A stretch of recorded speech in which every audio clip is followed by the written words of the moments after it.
Eu sei, eu não deveria estar mexendo nesse vespeiro aí, mas eu me vi obrigado a trazer aqui a minha opinião pra você e já te aviso, vai doer. Porque nesses últimos dias, esquece, não se falou em outra coisa a não ser da tal redução da jornada de trabalho. E esse é um projeto que vem funcionando em alguns países, em determinados setores, e a ideia é implementar tudo isso aqui no Brasil a partir de uma emenda constitucional. Deixar o trabalhador descansar, ter mais tempo para a família, até poder estudar, olha aí que coisa ótima, né? Mas eu tenho a obrigação de te dizer, por outro lado, que tem sim efeitos colaterais importantíssimos e que pouca gente está considerando, ou pelo menos querendo considerar. Como será que uma mudança desse porte vai afetar os trabalhadores e as empresas e também a economia do Brasil como um todo? Será que vai ter os mesmos efeitos de lá de fora? Vem se vir até o final para você entender direito todos os impactos do fim da escala 6x1.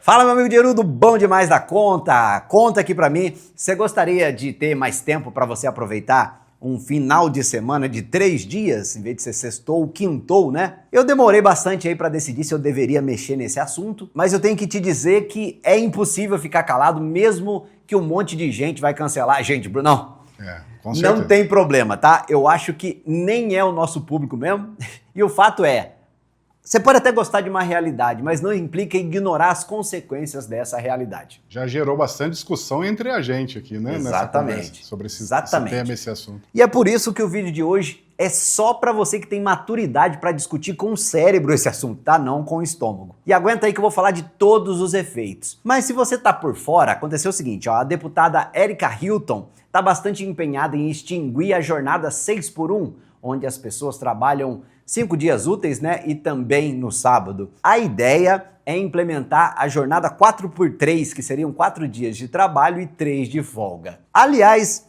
o negócio já começa estranho por aqui, ó. Político brasileiro adora batizar uma medida com um nome popular, sabe? Aliás, populista. E ai de você se você for contra, porque necessariamente você não vai estar tendo empatia com nenhuma pessoa que trabalha de segunda a sábado. Um outro exemplo aconteceu no projeto do controle das mídias sociais, que foi batizado de Lei das Fake News. Você vai ser a favor das mentiras? É que nesse caso específico aqui, a questão não é só reduzir os dias trabalhados não, mas também as horas trabalhadas na semana. E aqui que tá o pulo do gato. Em vez das tradicionais 44 horas semanais, o projeto determina no máximo 36 horas, já contando hora extra. E para o projeto poder tramitar oficialmente, a Erika precisava conseguir o apoio de 171 deputados. E ela conseguiu. Até quarta-feira, ela já tinha conseguido 194 assinaturas. Isso sem contar as manifestações dessa última sexta com o povo exigindo a redução da jornada de trabalho. E como a Erika conseguiu o apoio que ela precisava na Câmara, agora a proposta vai passar pela Comissão de Constituição e Justiça e depois ela vai ser votada em plenário e para poder seguir, ela precisa ter um voto favorável de 3/5 dos deputados, ou seja, 308 votos. Depois a pauta vai para o Senado e lá ela precisa da aprovação de 3/5 do plenário. Vamos olhar primeiro, Brunão, a parte boa da coisa. Essa daí tem bastante. Essa tem bastante. Até eu que sou mais bobo, ó. Se você mora numa cidade grande, não ter que ir trabalhar no sábado, fala se não faria muito bem para você. Afinal, você não vai precisar ficar encarando não só o expediente de trabalho em si, né, mas também o deslocamento, que pode ser até mais estressante do que o próprio trabalho em si. Aliás, guarda esse ponto aí, mobilidade urbana, que puxa assunto produtividade. Cada hora que você tá parado aí na rua ou na rodovia, é dinheiro que você não está fazendo para sua família. Já pensou nisso? Guarda aí, já já a gente volta nesse assunto. Mas se você mora em uma cidade pequena como a gente aqui, você termina o trabalho e você chega em casa em 10 minutos. Muita gente vai inclusive a pé para o serviço. E depois que sai do trabalho, quem trabalha 6x1 ainda tem um tempinho ali para fazer algumas coisas. Por exemplo, né, a pessoa trabalha 8 horas de segunda a sexta, mais 4 horas no sábado para contemplar aí as 44 horas por semana. Só que milhões de trabalhadores não têm esse privilégio, né? Moram em cidades grandes e aí você tem que usar transporte público que lota nos horários de pico principalmente. E além do trânsito caótico, né? Nem transporte público, você tem seu carro, muitas vezes você vai perder horas preciosas da sua vida preso no trânsito. E nesse contexto, 44 menos 36 não dá 8 horas só não. Com a nova proposta da deputada, você teria bem mais que 8 horas para poder ficar com seus filhos, cuidar da sua casa, passear. Bom demais, né? Quem pode ser contra isso, Bruno? Ninguém. Porque... Se pensar só desse lado, né? Ninguém. Pois é, porque a realidade é que muita gente chega em casa e tá se sentindo simplesmente esgotado, né? Malemar consegue tomar um banho, comer, ver um pouquinho de TV e pronto, né? Acabou o dia. Praticamente você não fez nada além de trabalhar. E já tem que acordar de novo para ir pro próximo dia. Exatamente. E tem família que você não consegue nem ver o seu cônjuge direito, sabe? Ou o seu filho. Às vezes você chega e o seu filho tá dormindo, né? A mulher, de repente, tem outro horário. Só vê no sábado e no meio do sábado. Pois é, às vezes não. Às vezes é sábado até às 6 horas da tarde, porque você trabalhou menos durante a semana. É verdade. Pois é. Mas de onde veio essa ideia aí de trabalhar menos? Um artigo no Fórum Econômico Mundial, sempre ele, né? Citou benefícios de uma semana de trabalho de 4 dias a partir de testes feitos na Espanha. Aquele mesmo fórum que diz que no futuro, Bruno, você vai ser feliz e não vai ter nada. Ah. E talvez a pessoa que tem a casa que você mora vai ser um infeliz. Não entendi direito. Entendi. Entre esses benefícios estariam o aumento da produtividade, uma melhor saúde física e mental e a redução de emissão de gás carbônico. O CEO de uma empresa, em sua palestra na reunião anual do Fórum Econômico, disse que a semana de 4 dias é um imperativo empresarial. O Alckmin até comentou um dia desses que a redução de jornada é uma tendência mundial. Só que nem todo mundo concorda. O presidente da Associação Brasileira de Bares e Restaurantes disse que essa é uma ideia estapafúrdia. Mas afinal, quem tá certo, hein? Qual que seria o problema de uma ideia que pode fazer tão bem para muita gente? Eu tô pensando no bares e restaurantes. Pô, a turma acho que vai pro bar e pro restaurante, né? Vai ter No mais fim de semana. A gente vai falar disso. Então. O problema é o funcionário que vai trabalhar no bar e no restaurante. Para descobrir quem tá certo nessa história, a gente precisa olhar um pouquinho abaixo aqui da superfície, sabe?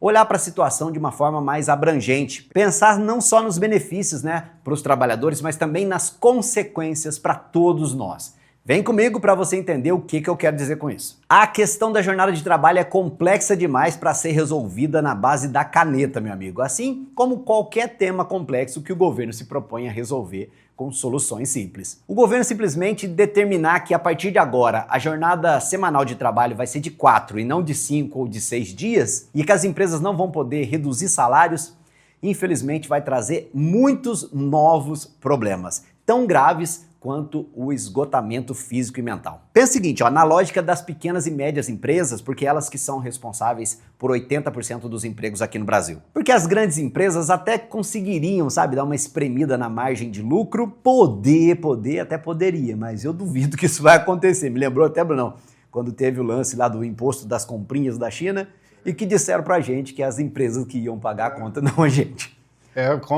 Tá mais barato, né? Você que veio do futuro, conta aqui o que aconteceu. Exato. Porém, mais certo ainda é que as pequenas e médias empresas não têm margem para matar no peito aí o aumento dos custos. E da onde vem o aumento de custo? Pensa assim, ó.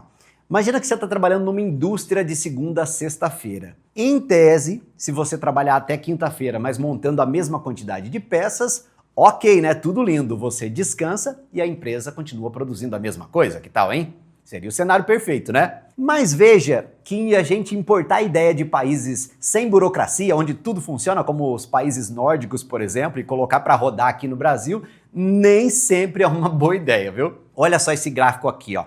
No eixo X a gente vê a produtividade. Olha o Brasil, a produtividade do Brasil como é para trás.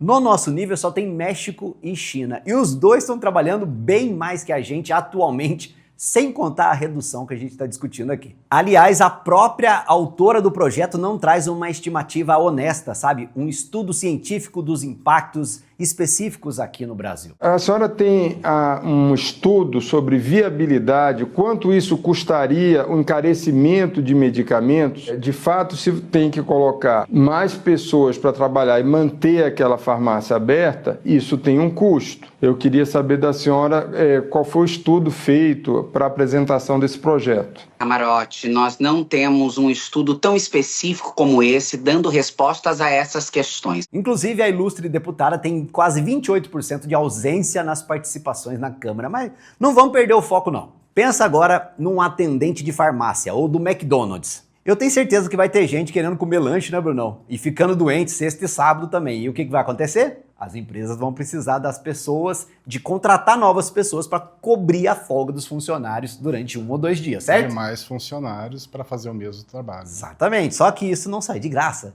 tem um aumento nos custos e adivinha você quem vai pagar? E não dá para baixar os salários, são salários mínimos, né? Sim.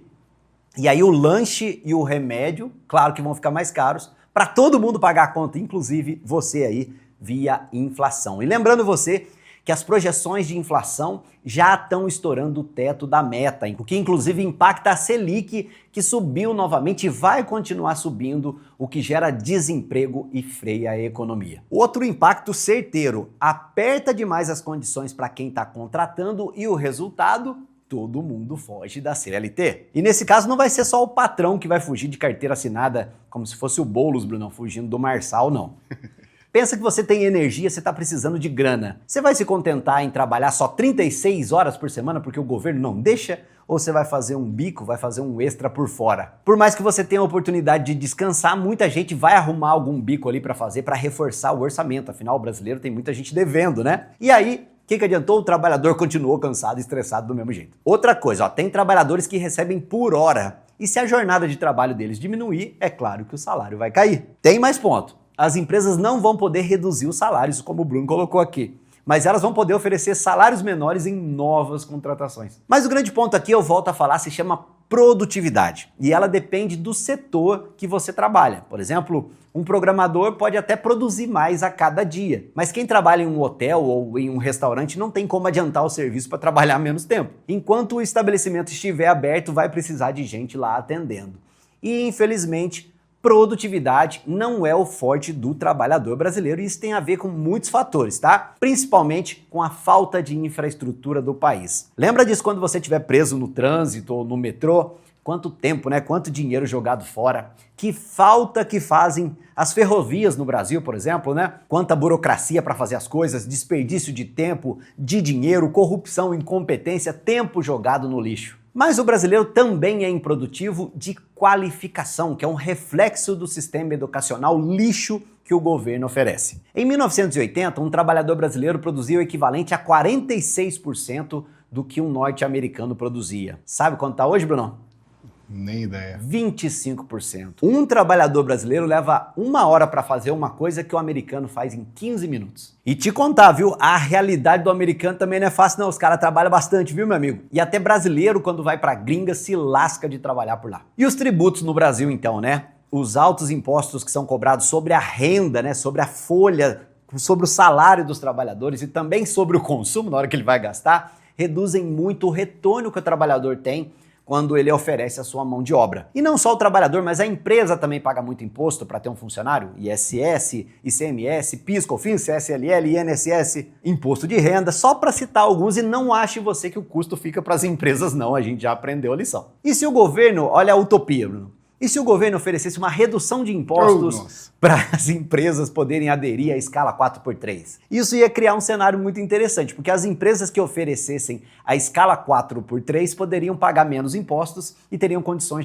de contratar mais e mais funcionários mais satisfeitos e mais produtivos. E os trabalhadores das empresas que não aderissem passariam a buscar emprego nas empresas com jornada reduzida. E essa competição iria estimular ainda mais as empresas a oferecerem melhores condições de trabalho. Assim, e aos poucos, né, isso é muito importante também, num ritmo saudável, a nova jornada se espalharia para cada vez mais empresas. Mas isso nos leva de novo à questão, né? Será que o grande e glutão Estado brasileiro estaria disposto a se sacrificar? O governo desperdiça muito dinheiro, o povo já pagou mais de 3 trilhões de reais em impostos esse ano, e o governo continua não tendo dinheiro. E o rombo nas contas não para de crescer. O governo suga tudo o que ele pode e o que ele não pode também das empresas, do cidadão, e ele não quer colaborar para que a nova jornada de trabalho funcione. Enquanto isso, o populismo toma conta das discussões. E os políticos fazem parecer que o governo se importa de verdade com o trabalhador e que os empresários é que são os vilões. Pensa bem, meu irmão, você tem uma proposta agora para falar assim, ó, o salário mínimo vai ser 10 mil reais. Eu vou batizar esse projeto, vai ser o projeto do fim da fome no Brasil. Aí de você, se você for contra, mesmo sabendo que não vai funcionar na prática, o preço das coisas vai crescer pra caramba e os 10 mil que você tem hoje vão valer eventualmente o valor de um salário mínimo. E esse populismo, ele ofusca questões que estão no cerne do problema, sabe? A alta carga tributária, uma educação precária, um transporte público que não respeita a dignidade do trabalhador, entre outras questões que são pura responsabilidade do governo. Se ele fizesse essa parte, ninguém ia estar reclamando, né? Pois não, é. na verdade, reclamar todo mundo reclama, né? Mas que a gente ia estar trabalhando com mais dignidade. Ia, Exato. Até para pagar imposto você faria com menos dor no coração. Com né? certeza. Você sabe que você está tendo algum retorno. Você tem um transporte legal para ir trabalhar. O teu dinheiro rende. O imposto não está comendo quantos dias do teu trabalho, né? Exato. O que não dá é para ter carga tributária da Suíça e retorno de país africano pra gente, né? Exato. E aí tem comentários, Brunão, como esse aqui, ó. O cara acha que a gente vive em um país que ajuda só ajuda quem empreende. Quem dera, meu amigo, quem dera, né? Se tivesse um montão de empresas aí na sua rua, no seu bairro, a sua mão de obra iria valer mais. Porque essa competição das empresas em busca do lucro iria fazer que elas tivessem que diminuir o preço dos produtos e oferecer até jornadas mais flexíveis e menos desgastantes para você escolher onde trabalhar. Liberdade econômica é a verdadeira exterminadora da pobreza. O populismo é doce, meu amigo, mas sempre vai trazer mais problemas do que aquele que ele se propôs resolver. Ou dizendo num português mais claro, né, Brunão? Tudo que pinta de novo, pinta na bunda do povo. Sempre duvide de soluções mágicas para problemas complexos. E mesmo se funcionasse, né? Vamos combinar. A sua carreira é importante demais para você ficar dependendo de uma canetada do governo para salvar a sua pele. Eu sei como é difícil você se esgotar de tanto trabalhar, mas vai ficar ainda mais difícil se você ficar na mão do governo, você concorda? Arrumar um jeito de se qualificar é o verdadeiro segredo para aumentar o valor da sua hora e você não precisar trabalhar tanto assim no futuro. Aliás, é o único caminho disponível e também o único caminho sustentável para você e para o futuro da nossa nação. E você aí, o que você pensa do assunto e qual é o comentário que você tem que deixar aqui, Brunão, para provar que você chegou aqui até o final e você não cai em ladainhas do governo? A culpa é do governo.